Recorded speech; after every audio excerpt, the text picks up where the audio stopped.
Okay.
क्या पढ़ाया जाए?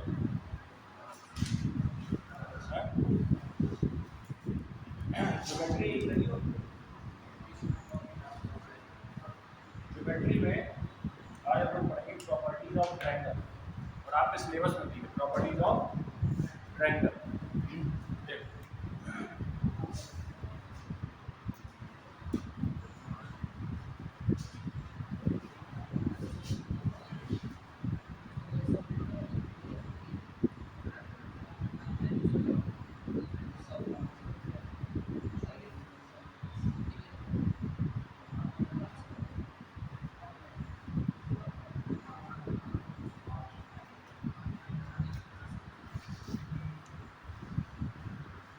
चल जाती है,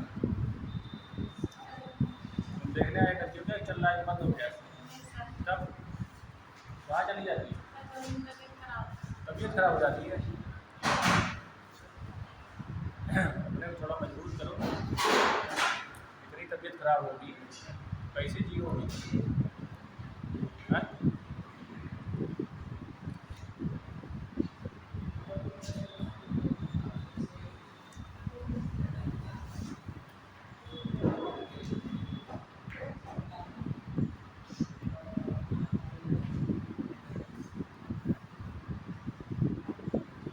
चलो ऊपर देखो, प्रॉपर्टीज ऑफ ट्रायंगल। प्रॉपर्टी का मतलब त्रिभुज की विशेषताएं, है ना? ठीक। ट्रायंगल के बारे में छोटी मोटी चीज़ें मैं बता दी थी, एरिया वगैरह मैं बता चुका हूँ, है ना? और अब बात करेंगे प्रॉपर्टी की। सबसे पहली प्रॉपर्टी ट्रायंगल की क्या है बताइए?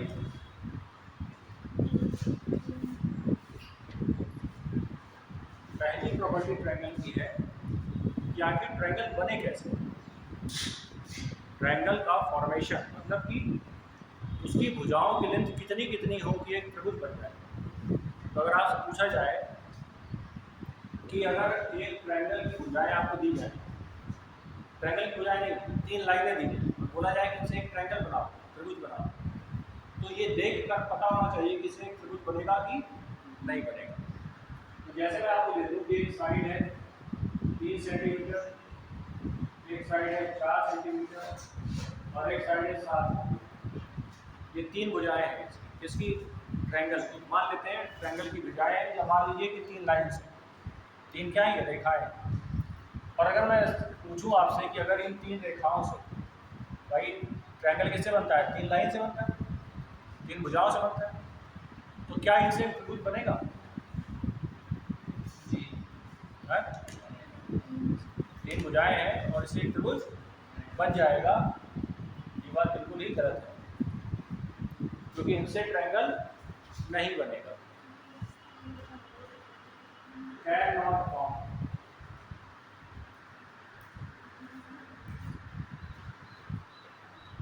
वेरी करेक्ट, इससे कोई भी ट्रायंगल बनाया नहीं जा सकता। अब देखिए बनना है कि नहीं बनना है, ये इस बात पे डिपेंड करेगा कि आपको ट्रायंगल बनने की प्रॉपर्टी पता है या नहीं। पहले तो हम ट्रायंगल ही बना लें, उसके अंदर की बातें उसके बाद की। तो पहले ट्रायंगल बनना ही अपने आप में प्रॉपर्टी है उसकी। तो देखिए इसकी प्रॉपर्टी होती क्या है, समझिए। अगर कोई ट्रायंगल है, ये ट्रायंगल दिया ABC, इसकी भुजाएं रहेंगी AB, क्लियर। अब मान लीजिए कि मैं दो भुजाओं को जोड़ रहा हूं, जैसे मान लीजिए B प्लस सी होगा, उसकी वैल्यू ज्यादा होगी तीसरी भुजा से, मतलब AC, और इन दोनों का जो डिफरेंस होगा वो कम होगा तीसरी भुजा से। मतलब त्रिभुज तभी बनेगा जब त्रिभुज की दो भुजाओं का योग तीसरी भुजा से ज़्यादा और दो भुजाओं का अंतर मतलब डिफरेंस तीसरी भुजा से कम। अगर ऐसा हुआ तो त्रिभुज बनेगा, और ऐसा नहीं हुआ तो त्रिभुज नहीं बनेगा। और ऐसा आप केवल एक बार ही नहीं चेक करेंगे, 3 बार ऐसा चेक करना होगा। जैसे एक बार B प्लस सी लिया आपने, तो एक बार B प्लस ए लिखिए, यहाँ पे C डालिए, यहाँ B माइनस C डालिए। एक बार A लिया, एक बार C लिया, एक बार यहाँ B लीजिए, क्या बचा A प्लस C, और यहाँ पे A माइनस C। क्यों भाई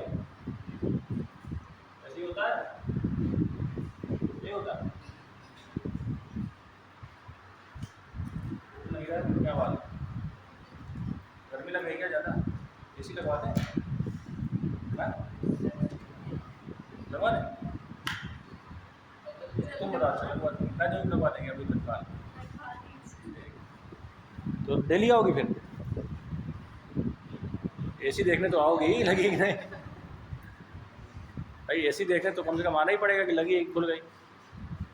अच्छा बताओ कहाँ कहाँ लगेगी यहाँ?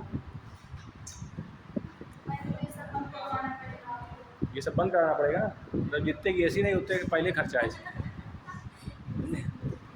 क्यों? जितने का AC उतना ही बाकी व्यवस्था।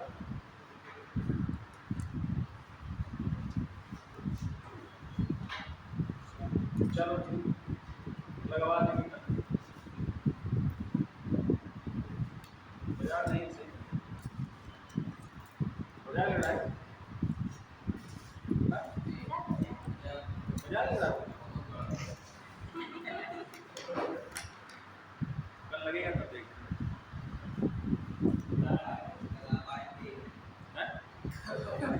मैं थोड़ी AC लगाऊंगा, जैसे मान लो कि क्लास में आ जाता है तो इसका काम नहीं होता, होता है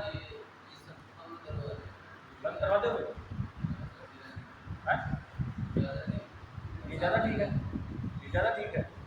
अच्छा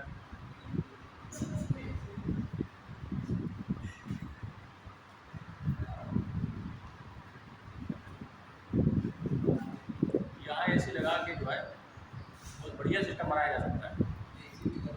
नहीं, AC लगा के कमरा जो किराए जिसको पढ़ाना है, जिसको पढ़ाना है यहाँ पहले रसीद कटा, समझे? और जो है बिल्कुल सिस्टम बढ़िया बन जाएगा, हर कोई यहीं आएगा। स्टार्टिंग में जब यहाँ पे क्लास शुरू हुई थी, क्यों क्या कह रहे हो? ये क्या तो क्या हुआ? वीडियो नेचर को कैप्चर करने के लिए चल रहा है, ठीक है। ये वो वाले फोटोग्राफर नहीं कि जब फोटो खींचने लगती है तो वो ऐसे कर लेते हैं, समझे? फिर जब तक हंसते रहते हैं, जहाँ फोटो खींच गई पास कैमरा चले चाहे जो चले, ठीक है, सब अपनी जगह। प्राकृतिक टच देना चाहिए, ये नहीं कि कैमरा के सामने बिल्कुल आप ब्रह्मा बने, समझ नहीं? तो वही होगा, कैमरा लगाओ चाहे जो लगाओ, उसमें दिक्कत नहीं है।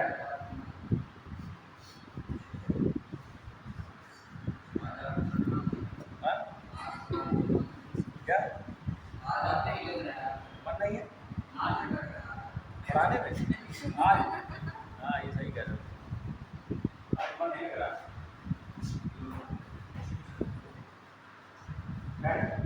मन लगाते हैं थोड़ा बहुत। अरे नहीं भी मन लगेगा तो भी 2-4-5 चीज़ें तो ढंग की बताएंगे ही, क्यों?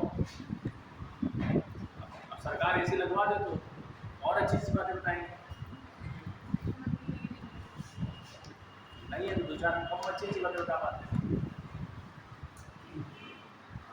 देखो यहाँ पे अगर मैं इसकी बात करूँ जो मैंने दिया था, इनमें से कोई एक भुजा ले लो, मान लो 3 ले लिया, 3 लिया। अब बाकी जो 2 भुजाएं 7 + 4 से 7 + 4 की वैल्यू से क्या है, बड़ी है 11, सही है?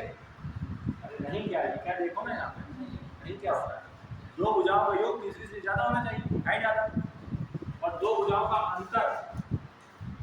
अंतर तीसरी से कम होना चाहिए, बट यहाँ कम नहीं है, क्या है, बराबर है भाई, इसका डिफरेंस 3 आएगा ना, तो कहाँ पे इसको सेटिस्फाई नहीं कर पा रहा है। अगर सेटिस्फाई नहीं कर पाएगा तो ये ट्रायंगल नहीं बना पाएगा, ट्रायंगल नहीं बना पाएगा, समझ गए बात?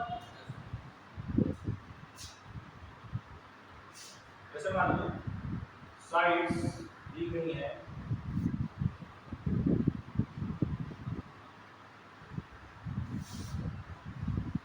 ये बताना है कि ये ट्रायंगल बना पाएगा कि नहीं बना पाएगा। ये जो साइड्स दी गई हैं, भुजाएं दी गई हैं, क्या ये त्रिभुज का निर्माण कर पाएंगी? जी, है? कर लेंगे, चेक करना पड़ेगा, चेक नहीं करना है, कैसे चेक करेंगे? चेक करना ही नहीं, ये तो मैंने याद कराया, याद करो, राइट एंगल ट्रायंगल 10, 24, 26 याद आया? कुछ याद नहीं आया, कोई एक भुजा ले लो, इसमें मैंने बात की 10 ले लो। अब 24 + 26 की वैल्यू से क्या होगी, ज़्यादा होगी, और 26 - 24 की वैल्यू से क्या होगी, कम होगी। देखो सेटिस्फाई कर रहा है, लेकिन ध्यान दें इस बात का, तीनों में करके देखेंगे, फिर किसमें देखेंगे, 24 में, 26 माइनस 26 में 10 की वैल्यू ज़्यादा होनी चाहिए, क्यों है, और 26 - 10 की वैल्यू क्या होनी चाहिए, कम होनी चाहिए। क्या ऐसा हो रहा है? हाँ हो रहा है। फिर यहाँ पर 10 लिया, 24 लिया, 26 ले, 10 + 24 की वैल्यू क्या होनी चाहिए, ज़्यादा, और 24 - 10 की वैल्यू क्या होनी चाहिए, कम। तो क्या ऐसा हो रहा है? हाँ बिल्कुल हो रहा है। इसका मतलब ये है कि त्रिभुज बनाएगी, ये जो भुजाएं हैं ये त्रिभुज का निर्माण कर सकेगी। अब त्रिभुज तो बन गया, त्रिभुज बनाना हमने सीख लिया, लेकिन त्रिभुज भुजाओं को देख कर ये कैसे बताएं कि त्रिभुज कौन सा, भुजाओं को देख कर ही कैसे बताएंगे त्रिभुज कौन सा है, देखते ही। तो जैसे कि ये वाला जो त्रिभुज है, ये देखने से समझ में आ रहा है कि ये कौन सा त्रिभुज है, समकोण, क्योंकि 26 का जो स्क्वायर है वो बराबर होगा 24 के स्क्वायर + 10 के स्क्वायर। 26 का स्क्वायर होता है 676, 24 का 576 और 10 का 100। तो देखो 676 ये है, तो क्या 676 इधर भी हो गया, क्या दोनों बराबर हो गए? तो ये अगर प्रॉपर्टी अप्लाई हो रही है तो इसका मतलब है ये कहाँ लगता है, राइट एंगल ट्रायंगल। और एक बात और जरा देख लीजिए, क्या देखेंगे, एक बात और, एक ट्रायंगल ले रहा हूँ, याद देना, इस भुजा को बोला जाता है सी, राइट, लॉन्गेस्ट साइड, सबसे बड़ी भुजा त्रिभुज की जो होती है, लेकिन किसमें, समकोण में, समकोण में 90 डिग्री के सामने वाली जो भुजा होती है वो सबसे बड़ी होती है, उस भुजा को बोलते हैं सी, और आधार को बोलते हैं बी, और इसको बोलते हैं ए, ठीक है?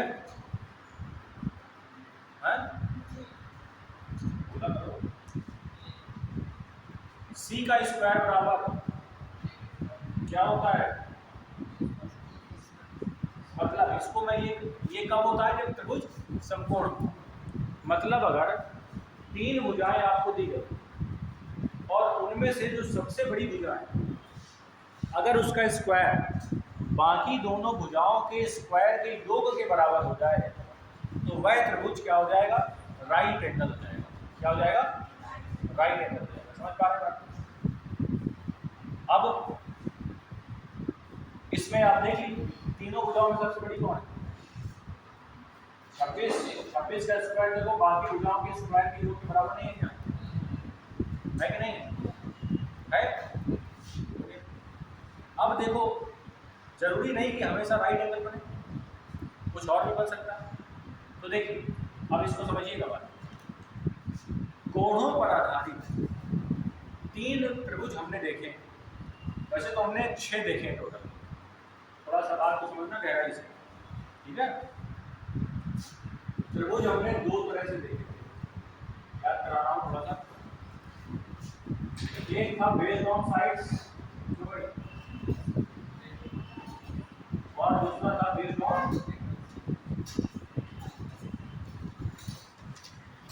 ये बताओ बेस्ड ऑन साइड्स कौन कौन से थे, समबाहु, विषमबाहु, समद्विबाहु, ठीक। ये होता है समबाहु, जैसे लग रहे थे कलयुग के राक्षस, समबाहु, समद्विबाहु,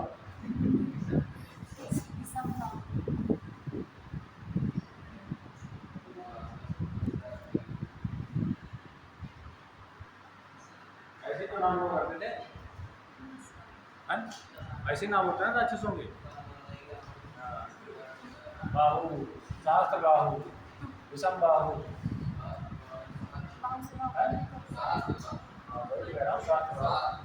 शास्त्र नहीं यार, इतना तो पढ़े लिखे हैं, अरे इतना पढ़े लिखे हैं,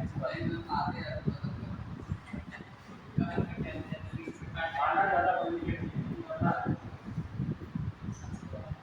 इतनी पढ़ाई लिखाई कर लेनी चाहिए कि सही को सही और गलत को गलत पहचानने की क्षमता इंसान के अंदर आ जाए। भले ज़्यादा ना पढ़ो, ज़्यादा पढ़ाई लिखाई कोई फायदा नहीं, लेकिन इतनी पढ़ाई लिखाई जरूर करें कि चीज़ों का ज्ञान होना चाहिए। बेस्ड ऑन एंगल्स कौन कौन से थे, राइट एंगल समकोण, न्यून कोण, समकोण न्यून कोण और अधिक कोण। अच्छा ये बताओ अगर भुजाएं दी जाए और ये अगर पूछा जाए कौन सा त्रिभुज है तो आप इनमें से नहीं बताएंगे तीनों में से, क्योंकि ये तो तुरंत देखते ही बता देगा। अब जैसे मैं कहूँ कि ये बताओ कौन सा त्रिभुज है तो कोई भी कह देगा विषम बाहु, क्योंकि तीनों भुजाएं क्या है। तो सीधी सी बात है कि अगर पूछा जाए कि ये कौन सा त्रिभुज है और आप कह देंगे विषम बाहु तो गलत नहीं है, कहाँ गलत है, विषम बाहु क्या नहीं है। लेकिन कॉमन सेंस की बात है कि आपसे ये नहीं पूछ रहा है वो कि भुजाओं पर आधारित त्रिभुज बताइए, वो ये पूछ रहा है कि कोणों पर आधारित त्रिभुज में से कौन सा है, क्योंकि वहां पे थोड़ा वर्क करना पड़ेगा। जहां पे देखते ही आंसर आ रहा है वो थोड़ी पूछेगा। तो पहली बात ये कि आपसे अगर पूछा जाए कौन सा त्रिभुज तो आप बताएंगे समकोण, न्यून कोण या अधिक कोण में से, ना कि विषम बाहु, समबाहु और ये 3 राक्षसों के में से, ठीक। हाँ। वैसे ही अगर मैं एक त्रिभुज आपको देता हूँ 1 1 10 10 कर दो और इधर लिख दो 10 2 3। अब अगर मैं कहूँ कि बताओ कौन सा त्रिभुज बनाएंगे, ये 3 भुजाएं, ये जो 3 भुजाएं हैं ये कौन सा त्रिभुज बनाएंगे। कौन सा त्रिभुज का मतलब आप ये नहीं कहेंगे सर ये समद्विबाहु है, 2 भुजाएं समान है 10 10, अरे ये तो मुझे भी दिख रहा है, सबको दिख रहा है, इसमें क्या बताना है, क्या पूछना है। अगर पूछा जाए it means we are trying to about कौन सा समकोण, न्यून कोण या अधिक कोण, राइट एंगल, एक्यूट एंगल या ऑब्ट्यूज एंगल, इन तीनों में से बताइए कौन सा, बताओ। हाँ अधिक कोण होगा कैसे,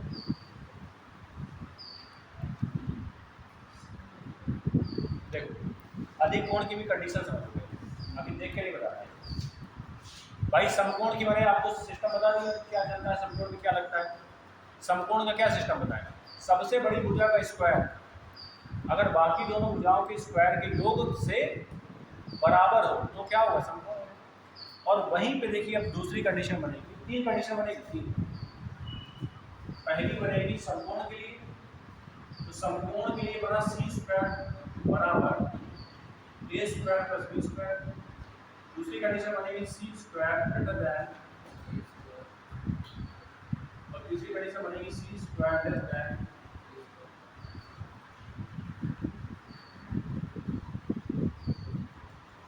ठीक, ये बताओ मतलब कहने का ये कि सबसे बड़ी भुजा का स्क्वायर अगर बाकी दोनों भुजाओं के स्क्वायर के योग से बड़ा हो जाए तो कौन सा अधिक कोण। और अगर सबसे बड़ी भुजा का स्क्वायर बाकी दोनों भुजाओं के स्क्वायर से कम हो जाए तो न्यून कोण, और बराबर हो जाए तो सम। तो बताओ इसको देख के अब ये कौन सा सबसे बड़ी भुजा कौन सी है, 10 10 10 रूट 3, 10 रूट 3 बड़ी, तो 10 रूट 3 का स्क्वायर करो कितना आएगा, 300 आएगा। उसके बाद इन दोनों का भी स्क्वायर करो, 100, 10 का स्क्वायर 100, 10 का स्क्वायर 100, 100 100 200, तो 300 की वैल्यू क्या आ रही, 200 है? 300 की वैल्यू 200 से क्या आ रही है, तो कौन सा होगा, अरे अधिक कोण होगा यार, इतना क्या सोच रहे हो जाएगा।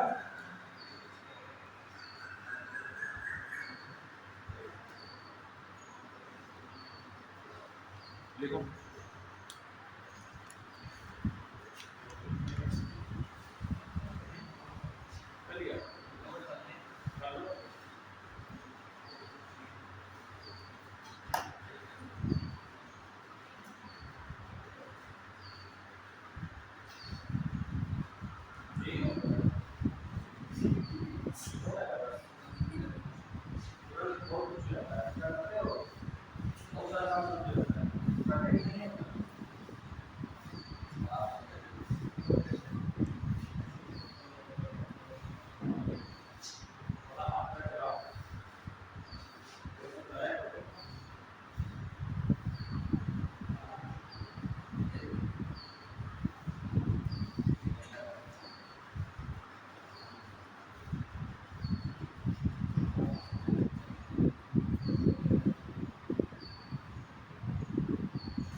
ट्रक वाले इतना ट्रक वाले इतना बढ़ाते रहते हैं, इतना टैक्स बढ़ा देते हैं, पता चला कि सीधा सीधा वो आके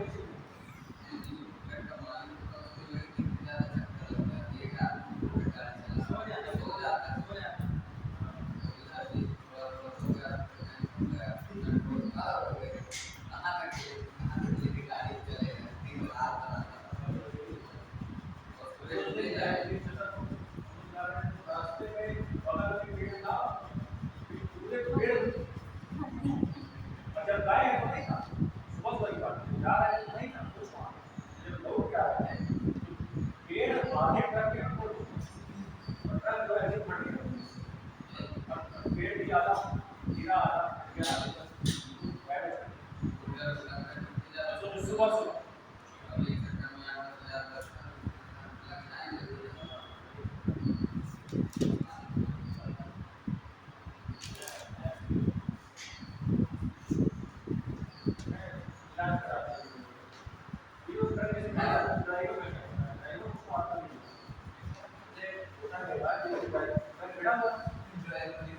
ड्राइवर तो उसका हाथ दिखता है, पैर दिखता है, डिफरेंट बनता है, हाथ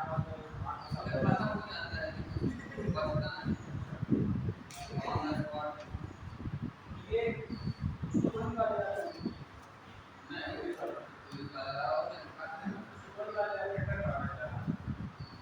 अभी वो नहीं था।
हमने क्या पढ़ा अभी?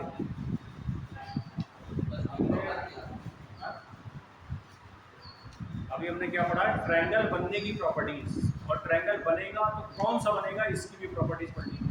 अब जैसे मान लो मैं एक साइड देता हूँ,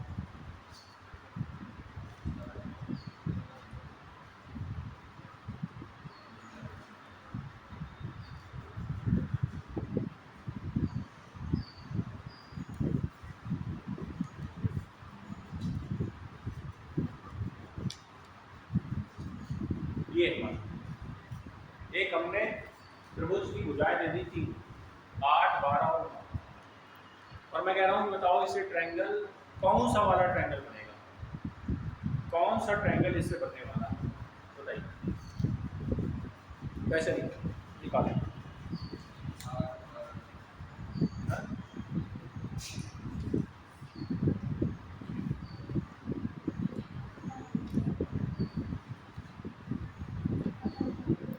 बताया नहीं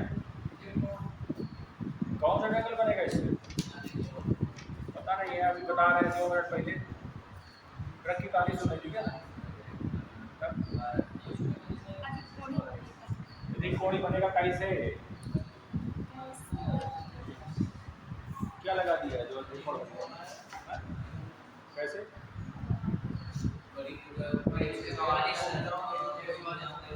बड़ी भुजा का स्क्वायर 100, बड़ी भुजा का स्क्वायर आएगा 144, और 8 का स्क्वायर 64, 9 का स्क्वायर दोनों जोड़ो, कौन ये बड़ा हो गया तो सॉरी छोटा हो गया।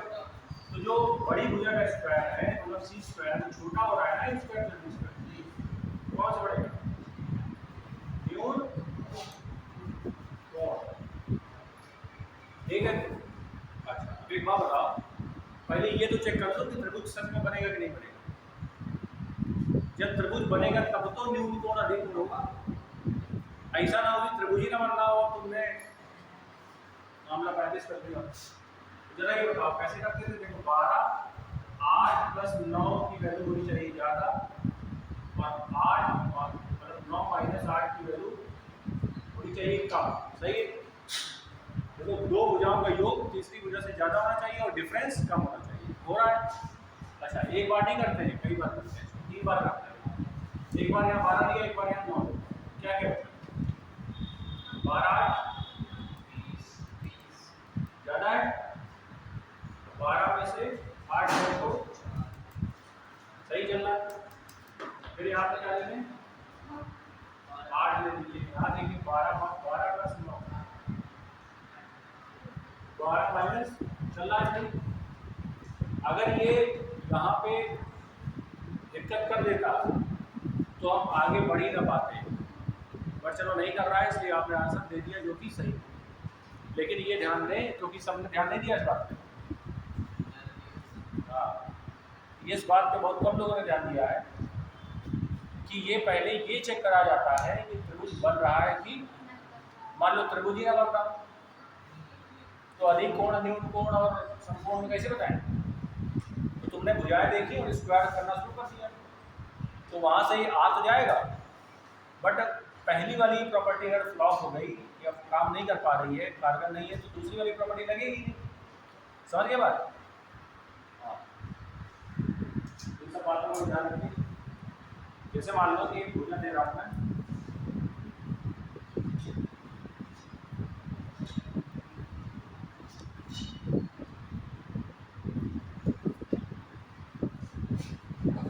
जैसे मान लीजिए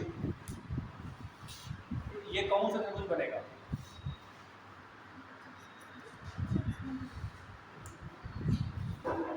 पहले क्या चेक करेंगे?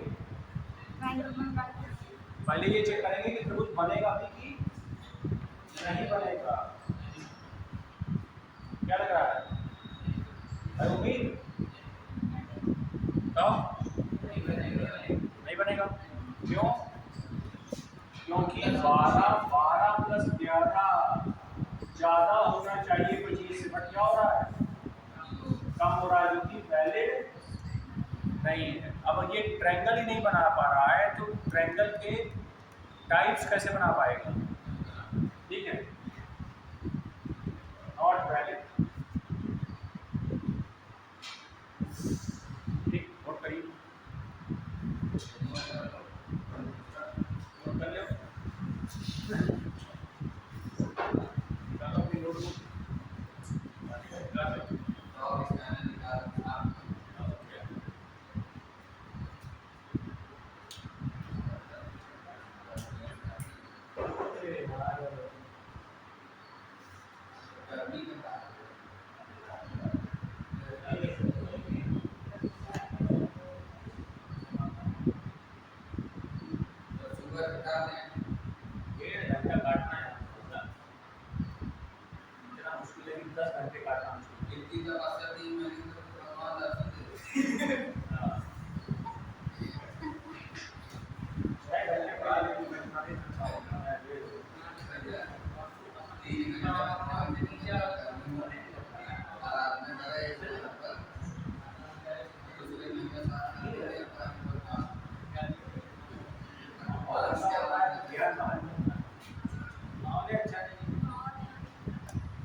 फॉर्मेशन वाली प्रॉपर्टी हो गई। अब और देखते हैं ट्रायंगल में और क्या क्या होता है।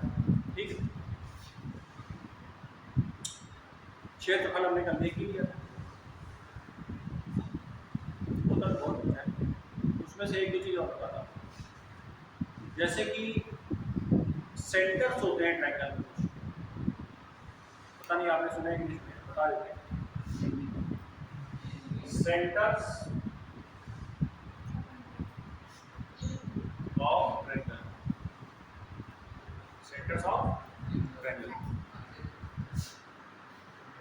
कितने सेंटर होते हैं? 4। कितने होते हैं? 4 सेंटर। एक होता है ये सेंटर, जिसे हम कहते हैं अंता केंद्र।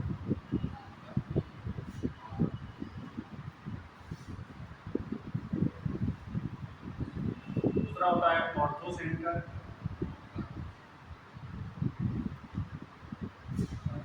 जिसे हम बोलते हैं लंब केंद्र। ये आपके कोऑर्डिनेट ज्योमेट्री में भी काम में आते हैं। अगर आपने सुना होगा, वहाँ पे देखा होगा थोड़ा सा, कई बार इन सेंटर, सरकम सेंटर, इन सब चीज़ों का जिक्र होता है वहाँ पे, ठीक है, उनको निकाला भी जाता है वहाँ पे। Ortho centre, in centre and centroid, जिसे हम कहते हैं केंद्रक। उसके बाद सरकम सेंटर, सरकम, इसे बोलते हैं परिकेंद्र। क्या बोलते हैं? परिकेंद्र। अब ये है क्या? तो देखिए, इसमें से कुछ बातें तो प्रैक्टिकल हैं, उनको पहले छोड़ो। ये क्या है? ये क्या है?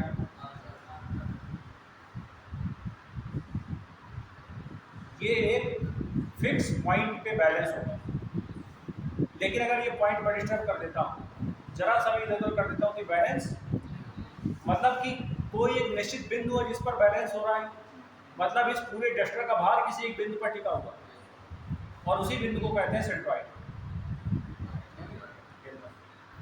और केंद्रक हर वस्तु का होता है, केंद्रक हर वस्तु का होता है। जैसे फिजिक्स में ये पढ़ाया जाता है आप लोगों को, फिजिक्स में भी केंद्रक पढ़ाया जाता है, और उसमें ये सब प्रैक्टिकल कुछ एग्जाम्पल दिए जाते हैं छोटी मोटी क्लासेस में, 9th में 10th में, कि जो 4 पहिए वाले जानवर होते हैं वो जल्दी गिरते नहीं। अरे 4 पैरों वाले पहिए वाले, 4 पैरों वाले जो जानवर होते हैं वो क्या होते हैं? जल्दी गिरते नहीं हैं, और हम लोग जल्दी गिर जाते हैं। अगर ठोकर लग जाए, 2 पहिए वाले हैं, तुरंत गिर जाते हैं, है ना? और ये सच गाड़ी में भी यही होता है। 2 पहिए वाली गाड़ी तुरंत, एक बार अगर टक्कर लगी तो ये मान के लोग गिरना है, और 4 पहिए में ऐसा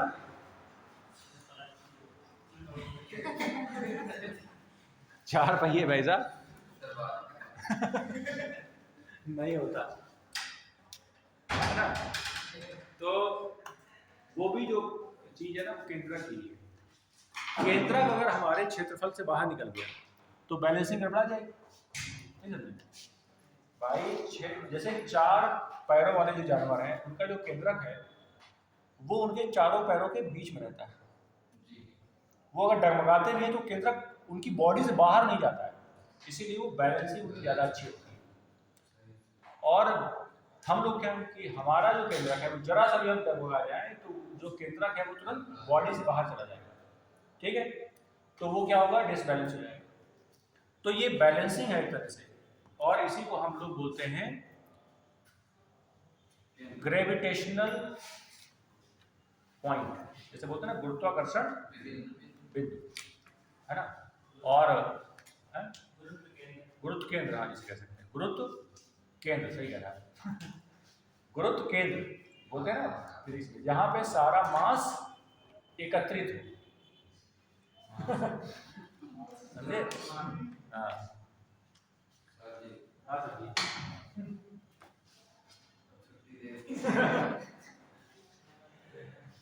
अब आए तो कुछ लेके जाओ, छुट्टी लेके क्या करो? थोड़ा सर में दर्द भी करो। बायोलॉजी के अंदर होता है क्या? अच्छा वो वाला केंद्र, अच्छा अच्छा। अरे नहीं, उसको वो वाला नहीं पढ़ना। देखो इसी को बोलते हैं हम लोग क्या?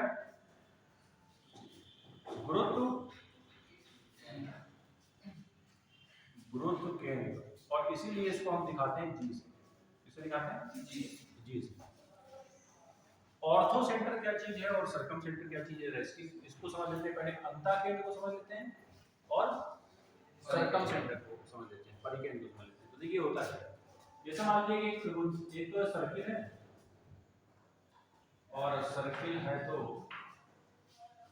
इसके बाहर एक त्रिभुज बना हुआ है जो कि जिसकी भुजाएं इसको टच कर रही हैं, इसकी भुजाएं इसको क्या कर रही हैं, टच कर रही हैं। समझ गए? हाँ,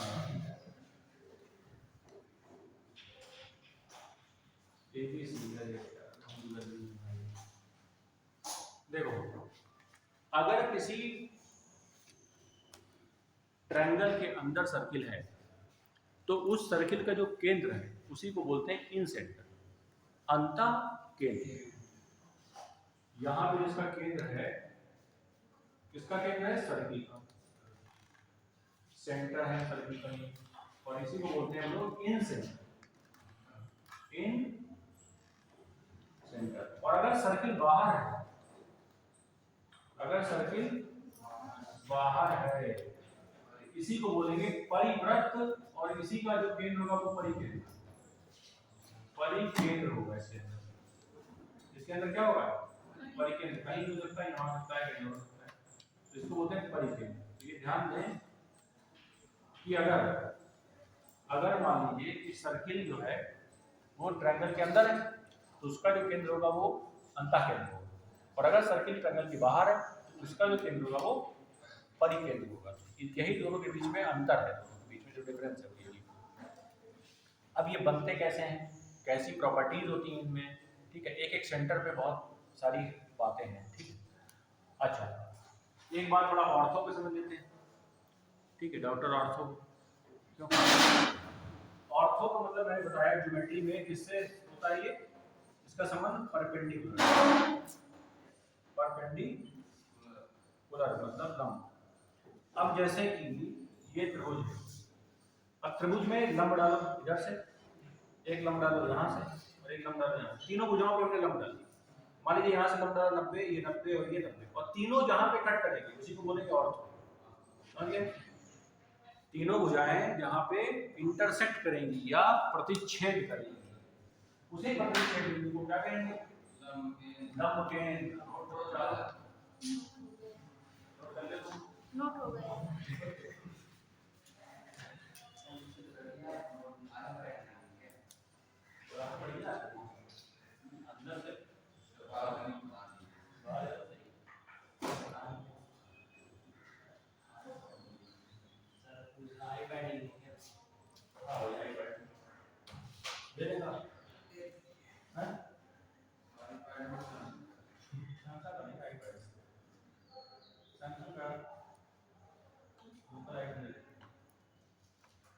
जो आइटम है 70,000 का नहीं, 50,000।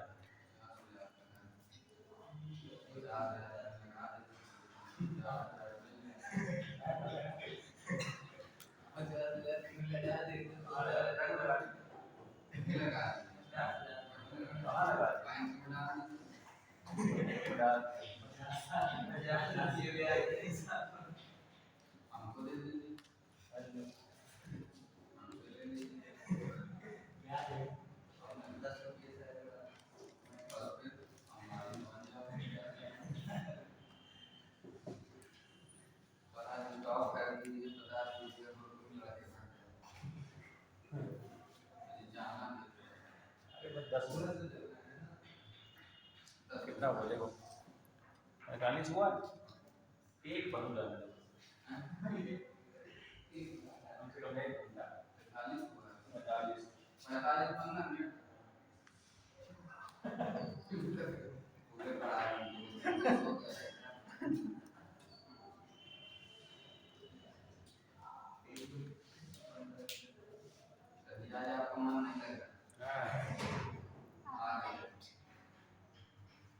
अब क्या करें,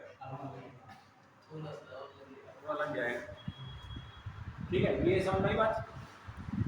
देखो तो अब बात कर लेते हैं कि ये बनते कैसे हैं, ये चारों सेंटर्स जो है ये ये कैसे बनते हैं और कहाँ पे बनते हैं, ये जरा देखो।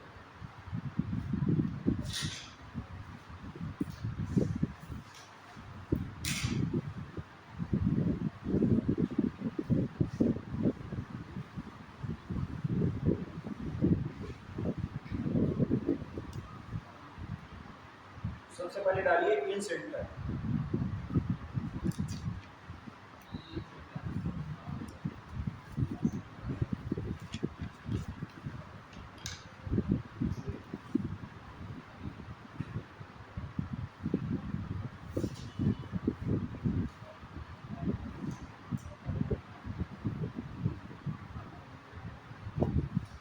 देखिए ABC अगर ट्रायंगल है,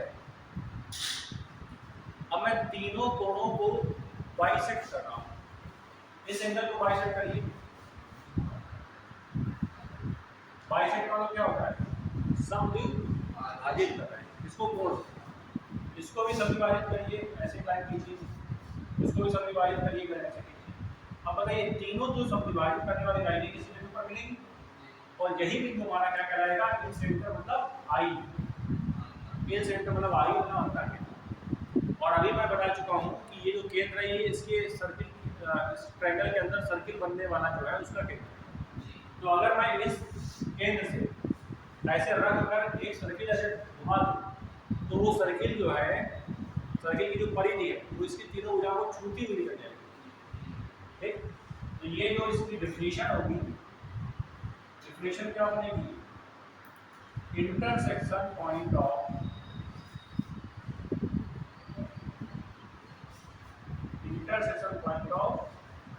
एंगल बाइसेक्टर्स, एंगल बाइसेक्टर्स। ठीक, उसके बाद कौन सा था दूसरा? ऑर्थो। ऑर्थो था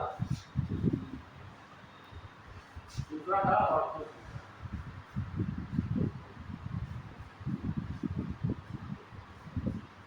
इसको क्या बोलते हैं? लंब।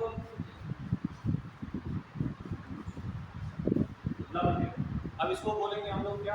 Intersection point of perpendiculars. Intersection point of altitudes कह सकते हैं या परपेंडिकुलर्स कह सकते हैं।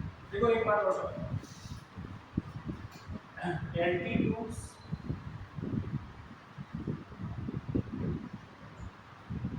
परपेंडिकुलर और क्या होता है? हाइट।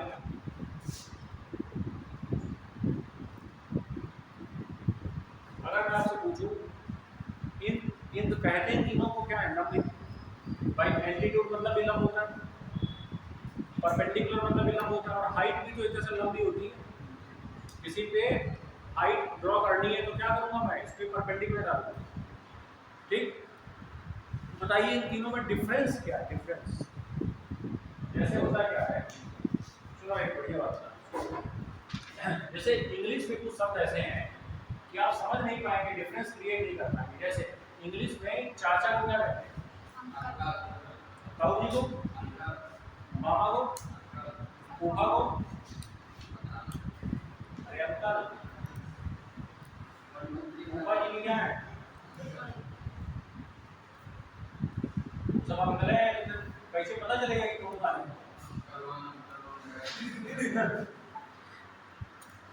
ना, दिक्कत है कि नहीं?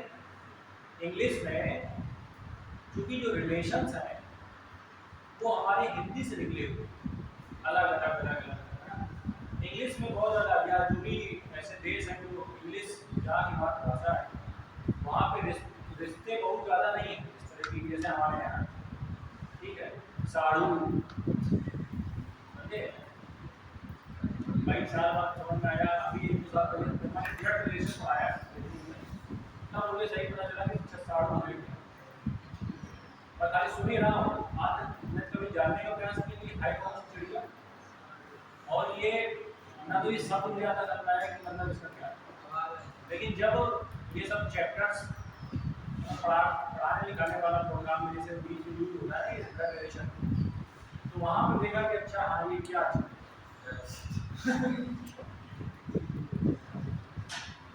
पता लगता है कोई क्या है।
बातें बहुत करते हो।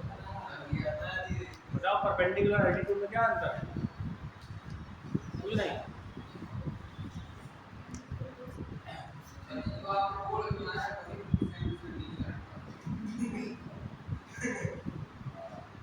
ये वो नहीं है, ये एक हिसाब से भी ये है टेट्राहेड्रॉन, जो नीचे बना हुआ है उसको बोलते हैं टेट्राहेड्रॉन। फिगर जो बना हुआ है गणित की भाषा में रखते हैं। केमिस्ट्री में भी ये शब्द होगा, इसको बोलते हैं समचतुष्फलक। वो एटम्स की का जो अरेंजमेंट है ना, उसको उसकी बात कर रहा है। खैर देखो, ये देखो जैसे मान लो त्रिभुज है और मैं कहूँ कि ये जो भुजा है ABC, BC में मुझे लंब डालना है, तो यार लंब भी ये भी है, तो BC में परपेंडिकुलर अगर डालना है तो कहीं पर भी हो सकता है, पॉइंट उसका निर्धारित नहीं। ये भी परपेंडिकुलर है, क्यों भाई? ये भी परपेंडिकुलर है, ये भी परपेंडिकुलर है। लेकिन देखिए दिक्कत क्या है, परपेंडिकुलर तो ये सब है, लेकिन वो भुजा या वो लाइन या वो परपेंडिकुलर जो वर्टेक्स से आ रहा है, इस बिंदु से आ रहा है, वर्टेक्स जिसे कहते हैं शीर्ष, ये स्पेशल होता है। बहुत छोटी बात है लेकिन बहुत इंपॉर्टेंट बात है, अच्छे लोगों को ये बात पता नहीं।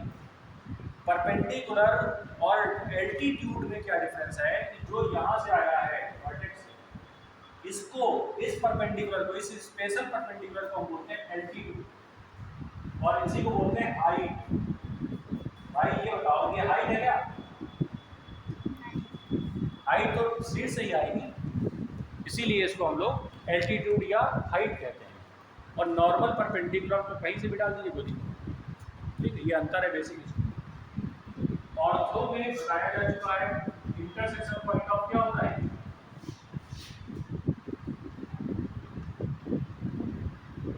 ऑफ इसका एल्टीट्यूड।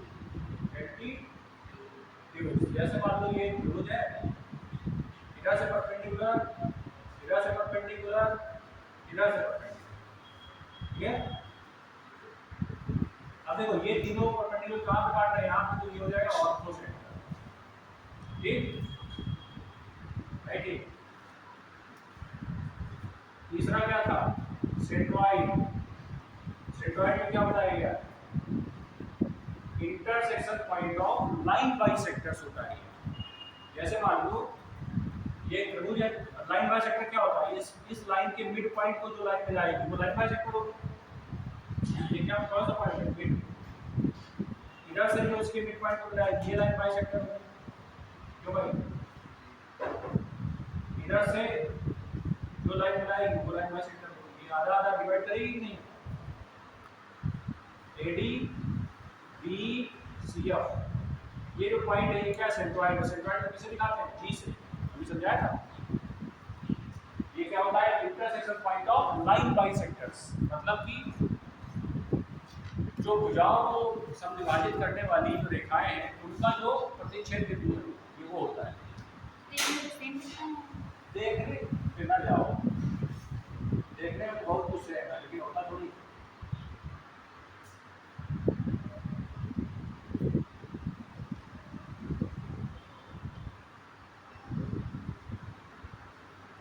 चौथा लास्ट वाला क्या था, circum centre.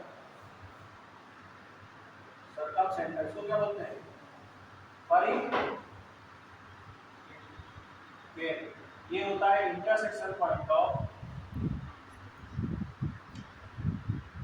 Perpendicular line by, देखिए दो शब्द एक साथ आए, परपेंडिकुलर भी हो और लाइन बाई सेक्टर, जिसको हम बोलते हैं परपेंडिकुलर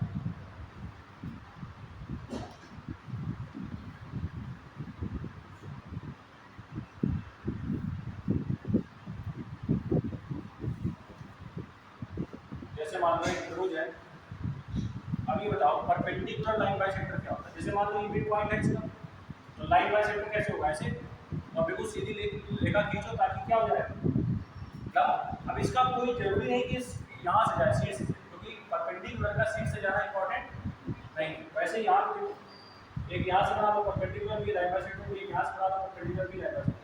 अब इनका प्रतिच्छेद बिंदु कौन सा हुआ, ये इसको क्या बोलेंगे, सर्कमसेंटर सी। और इसके बाहर से एक सर्किल खींचा जा सकता है, बता चुका। तो ये चारों सेंटर हुए, इनकी डिफिनीशन हुई और इनके फिगर हुए, तो बस ठीक, नोट कर लो।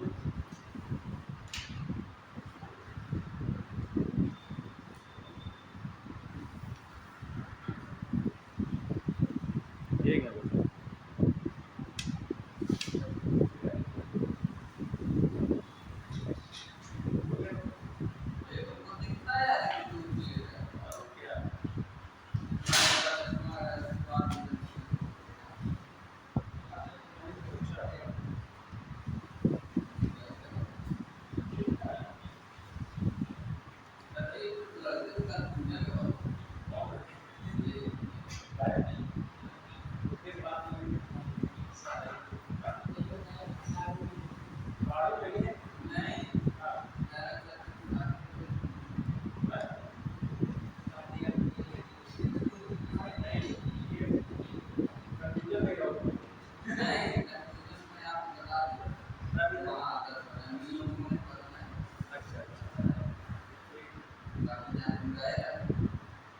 बस इतनी जानकारी बहुत हो गया।